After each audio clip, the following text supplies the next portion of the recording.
They destroyed my family's legacy. My barn, a piece of history, reduced to rubble by a soulless HOA. They thought they'd won. They thought wrong. Because what they didn't know was that I held the key to their $5 million paradise. And with one single twist, I drained every last drop. This is the story of how I took back what was mine. In a quiet, upscale resort community, nestled beside a pristine 100-acre lake, lived a man named Arthur. He wasn't like the other residents who spent their days golfing or lounging by the pool. Arthur was a craftsman, a builder, and his pride and joy was the magnificent rustic barn he had built on his property, a barn that had stood for generations, long before the resort ever existed. One crisp autumn morning, Arthur received a letter from the HOA. It was a cease and desist, demanding he tear down his barn.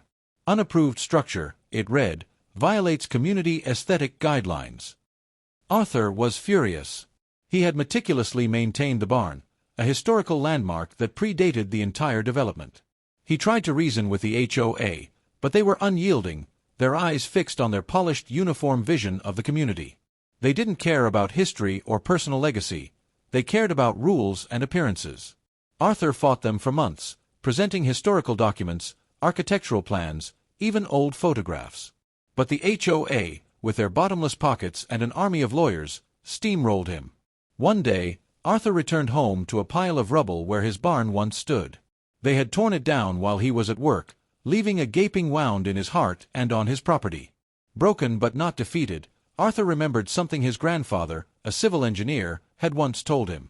The entire resort lake, a sprawling $5 million amenity, was fed by an intricate system of underground pipes, with a main control valve located on what was now Arthur's property, discreetly hidden beneath a large, flat rock.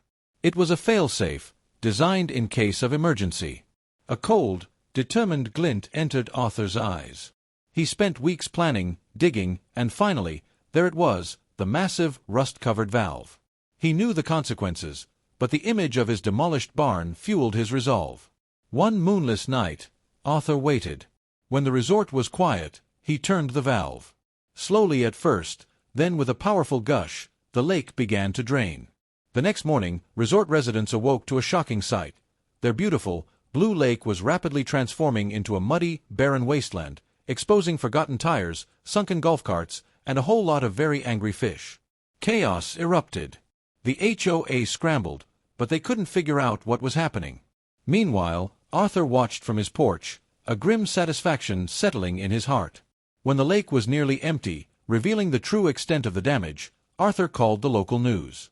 He exposed the HOA's ruthless actions, the destruction of his historic barn, and the one twist of a valve that had brought their multi-million-dollar paradise to its knees. The story went viral. The HOA faced massive lawsuits, environmental fines, and public outrage. The resort's reputation was shattered. Arthur, though he lost his barn, had found a way to make them understand the true cost of their arrogance. He had reminded them that some things, like history and personal dignity, are worth far more than any resort lake. And that, my friends, is how a single act of defiance can turn the tide. If you were captivated by Arthur's story of poetic justice, make sure to hit that like button and subscribe to Hoastories for more tales of triumph against the odds.